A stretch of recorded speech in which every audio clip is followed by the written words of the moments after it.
What's going on, beautiful people? This is another special episode of The Awakened Soul. I told you guys I was going to be hitting you with more double up episodes. Because I kind of feel bad for, at the beginning of this year, I was really, let me not say inconsistent, but I had more skipped weeks of content than I have at any other point in the history of this podcast. So, and in me revamping it, wanted to kind of refreshing some things up and make, as I said in the one episode, is make the Awakened Soul more than just a podcast, but a platform, and a multi-reaching platform, multimedia platform, because we're on YouTube heavily. We're on, of course, your favorite podcasting app, but as well now, like, getting ready to get into written blogs more, and Pinterest is going to be a big thing for that too. But, that's a conversation for another day. We're here for a very specific reason, for a very special episode of the Awakened Soul podcast. We're going to be discussing Without Remorse, and this isn't going to be a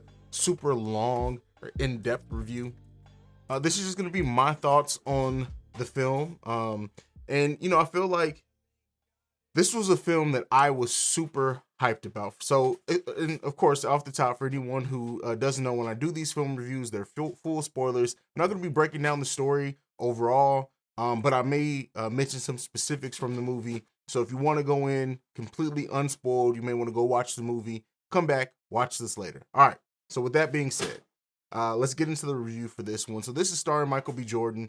It also has Jody Turner Smith, who was in Queen and Slim, Guy Pearce. It's a really, really good cast. And for those who don't know, this character that Michael B. Jordan is playing is in other Tom Clancy films. And I don't have the list of ones that he was in right off the top of my head. The character, not Michael B. Jordan's portrayal, but this character. And this is kind of a prequel of sorts to that character. It's a prequel of sorts for that character. And this is kind of where he's been portrayed in clear and present danger by William Dafoe. He was portrayed by Liev Schreiber in The Sum of All Fears. And so this is a movie it's been in like production in one stage or another on and off since 2012. Initially, Tom Hardy was going to be playing this character. They decided to go with Michael B. Jordan, who I believe, to my knowledge, is the first Black person to play this role. And so, like I said, this is a character who's been in the Tom Clancy novels. God damn, I'm getting tongue tied. For quite a bit of that series. He's in the Rainbow Six, and so this is, like I said, it's a prequel of sorts to that character. And and this film initially had me super excited by the first trailer, especially because Michael B. Jordan is one of my favorite actors right now. Since Fruitvale Station, and I wish I could say since The Wire, but I didn't even really, know that was him until later on. But really, like, when he popped up on my radar as this guy can act his ass off, probably honestly was even before Fruitvale Station, because damn, what's the name of that superhero movie? I can't remember now. It was a superhero movie in which him and three other kids, they got superpowers. Why am I at a loss for what the name of that movie is? And I really liked that movie. It was one of those found footage movies that I think was really good. And that's where Michael B. Jordan really stood out to me as an actor. He's had movies that haven't been as good, unfortunately. It was Chronicle. That was the name of the movie. It was Chronicle. And that's where he really stood out to me. There was a sequence in that movie in which they did like this talent show, and like the way that he commanded that scene in the stage, I was like, this guy is a good actor. And then, of course, the next year is when we got Fruitvale Station, and amazing. And then, of course, we got the Creed series after that. So again, so they had me hooked with Michael B. Jordan being in this film. And so I wish I could say that excitement stayed. And this film starts off really, really good. Once, and again, full spoilers, once his pregnant wife is murdered with their baby still being inside of her, I thought that this movie was going to get taken to the next level. We get a sequence where, you know, when he wakes up and he's out for this revenge, and we get this, he sets this car on fire and gets it, and I'm like, this is badass. A little bit stupid to get in the car after you set it on fire, because it could blow up any minute with the gas in the car igniting. But, you know, a great visual scene. I really think it was going to kick off. He eventually goes to jail. We get this scene with him in jail, and in that scene, he like how he takes the guards and he prepares to fight, and he's like, I'm gonna break their neck if you come in here, and everyone goes. I'm like, yes, we're about to get it. And that's ultimately what this movie is the problem. It feels like it's always about to go to another level and get taken to a place to where you're gonna get nothing but great action. And every time it feels like it's about to ramp up, it slows down. We get another long conversation scene, and and then it starts ramping up, but it never really, I feel, gets ramped all. Even the climax scene when they're in Russia, it never feels like it gets to the place where it ultimately could go. And unfortunately, Michael B. Jordan is one of these characters. I mean, in this movie, I really feel like this was probably the worst role I've ever seen Michael B. Jordan in. And I know people are saying that he was great because the physical action and the fighting he did great in. But I feel like even some of his line delivery in this, it didn't have the emotion that we're used to seeing from Michael B. Jordan. In my opinion, that's my opinion. People may feel differently. I know, you know, a lot of us love Michael B. Jordan, but I can't excuse how wooden his acting is sometimes in this. And maybe I was expecting too much. Maybe that was the way that he wanted to portray the character as more calculated. But even in the scenes where it's supposed to be these high emotional scenes, it just never felt. It felt like a movie and a role that just went by the numbers. And that's overall the issue that I have with this film. It's just a by the numbers action film with nothing special in it. It has tropes from every other action movie, and it never feels like it pays off. And the novel that this movie is based on was written, I think, in the 90s, and it was before a lot of the 90s action movies that use some of the tropes from this book. But even then, if you know that if you're going to adapt this book and this novel, and you know that a lot of the things, because this film has come out so long after the novel, some of the things that were groundbreaking in that novel have already been done in film, possibly because people were inspired by the novel. You have to change something up, or you have to try to take it to the next level. And ultimately, I think it never gets to that place, and it's a detriment to the film overall. It's just, it has some really nice action scenes, but it just felt like nothing special. And one of the people that I wanted to talk about is Jody Turner-Smith. Um, this is an actress who was in Queen and Slim, and at the time when Queen and Slim came out, and people were kind of coming down saying she wasn't the best actress, I defended her because I took it. Go back and listen to the review. It was on this podcast. I can't remember which episode, but I talked about, I was so moved by that film at a time where I wasn't really talking about film anymore in the Awakened Soul. I talked about that movie and the vulnerability and everything. Like, they talked about her acting in that movie being wooden and hard and stoic, and I had defended her portrayal, saying that the character that she was portraying in Queen and Slim was supposed to be withdrawn, was supposed to be somebody who dealt with so much pain and trauma that she never quite opened up, or she was so hardened by the world. But this movie kind of makes me backtrack on a lot of those comments that I made, and it really just seems now to me that she's just an actress who doesn't have very much range at all, and it hurts this film. In this film, we have a black male lead and a black woman lead, and this could have been a black action movie that sets up two new black action stars. When you look at and people have compared it to like Sanaa Lathan and Alien vs. I don't like that movie. I don't think Sanaa Lathan was bad in it, but that to the contrary in this, like, we don't have that many black women action stars. Taraji P. Henson is one. She did great in Proud Mary.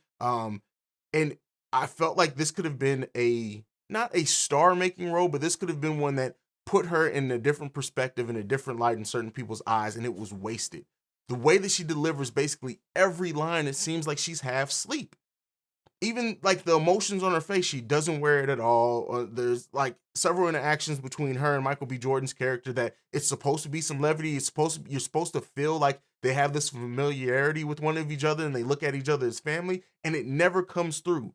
it just really, now on his side, especially this, there's a scene in the plane where he's like throwing stuff at her and asking if she doesn't trust him anymore and whatever. But her acting in this is so horrible that it really just took me out of the film and every scene that she was in.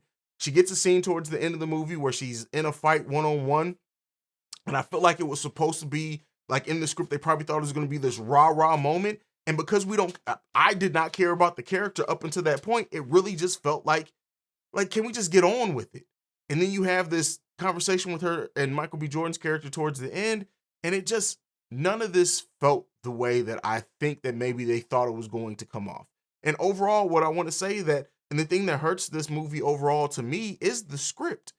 It's such a dry and non-logical, like some of the logic leaps that they make in this film are terrible. And like, don't get me wrong, every film usually, unless it's like true to life, it has some logic jumps that they expect you to take for the purpose of the story.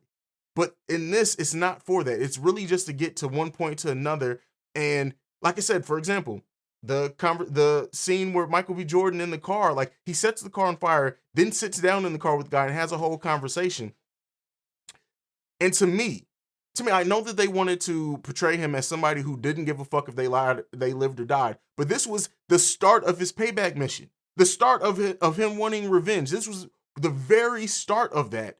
And that car could have blown up at any time. For somebody who wants revenge for the death of their wife and child, it doesn't make any sense to put your life in jeopardy that soon in that type of area. It was a pretty scene. It was a beautiful scene visually, but it's a scene that logically doesn't make any fucking sense. And it's I can't give it credit for that. There's also this thing that they want you to feel like or know that Michael B. Jordan's character is the strategist, right? And so by doing that, there's this scene with playing chess, and like he just pops in on people playing chess and makes a move and it's like checkmate. And then later on they pay that off in the film by him saying a pawn could never take a king. But it all feels like super jumps in logic. Even how the twist in this movie. So the twist in this movie, I said Guy Pearce was cast in this movie. Again, full spoilers. And the moment that you see Guy Pearce, you know that he's going to be the bad guy. That's just what Guy Pearce does.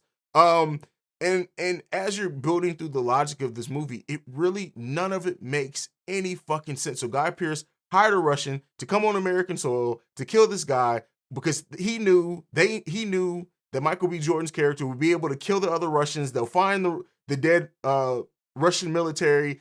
They would then send Michael B. Jordan's unit over to then start a war, and there will be American bodies found there. And all of that is just too much happenstance. Because what if they did kill Michael B. Jordan? Michael B. Jordan almost died in that home invasion. And if that happened and he didn't take anyone out, they wouldn't have found any Russian bodies. There wouldn't have been a Cold War started to help the economy like Guy Pearce's character ultimately wanted. Like I said, overall, this is a film to me that had so much promise, even with the bad script, right? I've said before on the Film Frequency, which is the podcast where we just review films on, I've said on the Film Frequency that dumb action movies have a place. Sometimes where you just want to turn your brain off, not worry about the logic, see amazing action scenes and battles and fights. This didn't even give you much of that. A lot of the fight scenes are so clouded and dark that you can't really see what's going on. And like I said, it's full of so many action movie tropes that it doesn't feel unique. It didn't hook me in. So overall, like, it's not a horrible movie. I don't want to say that at all. I just feel like ultimately this movie had a really good cast in Michael B. Jordan, Jamie Bell. Before, Laura London's in it. She's not in it much. She plays his wife. But before this movie, I felt like Jody Turner-Smith could have been great in this movie. And it just fails on so many levels. Because of all that to me. Now, the reception for this movie on Rotten Tomatoes is 44%, and that feels about right to me. I feel like it's a 6 out of 10, and it honestly probably, hearing my review probably sounds like I should rate it lower, but it does have some great visuals. I'm a very visual person. You guys know I do short films, so like cinematography is big for me. There are some beautiful cinematography moments in this. The action scenes aren't that good. It wants to portray itself as this gritty film with great choreographed fight scenes. Didn't have that. It just it hovered in two different places. Either you want to be an espionage movie or you want to be an action movie. Now, you can meld those two together, but I feel like this film doesn't do either one right. And, if it was mixed together better, if they did both of them kind of equally well and positively, okay, then you can meld those two things together. But I feel like ultimately it doesn't do one or the other great or even good. It does it passable. That's what this is. It's ultimately a passable action movie starring one of my favorite actors out right now. And it's unfortunate. It's unfortunate, but I'd love to hear from you guys. What did you guys think about Without Remorse? Am I completely off my rocker? Did you enjoy it more than me? Like I said, just a quick review. Wanted to see what you guys felt about it. That's it. This is a special episode. Like I said, I'm going to be dropping these in. I'm going to try to do one once a week. If there's not content, I'm not going to force it. But these special episodes are going to be a place where I want to dig a little deeper on some stuff. Now, the thing that I want to talk about from this, right, is with black actors in Hollywood. I've said this before. I feel like black actors in Hollywood don't get many bombs before they stop getting kind of the premier roles. Now this is a Amazon Prime release, so it's not like it's a theatrical run or anything like that. But does this hurt Michael B. Jordan's career long term? Does it? Now, a lot of the reviews that I've seen have not faulted Michael B. Jordan, so more than likely, probably not. Now, this movie was planned to have a sequel. It was going to be a sequel titled Rainbow Six. Does that still happen? I think that it probably does. And I think that Michael B. Jordan playing this character could be a franchise. And there are some franchises where the first movie is kind of so-so, and then they start knocking it out. Maybe they'll figure out some of the things that went wrong on this one and make it a little bit better than the next one. I can see a sequel to this getting way better reviews from me and other people. But let me know what you guys think about it. That's it. This has been a special episode of the Awakened Soul podcast, reviewing Without Remorse. Let me know what you guys think. Like I said, if you agree or disagree, you can follow me at CEO Haize. You can follow the podcast at Awakened Soul Pod. You can send us any feedback, questions, comments, concerns, theawakenedsoulpod@gmail.com. Lastly, if you want to send us a voicemail, I will play them on this podcast. You can do so at 614-547-2039. We are the #1 podcast for the culture. I will see you lovely and beautiful. By the way, J. Cole announced a new motherfucking album, so you best believe the week after that one drops, I'm having a special episode on this podcast. So that may be the next special episode. Maybe we'll get something between now and then, so be on the lookout for that. But otherwise, I'm out this week. Peace.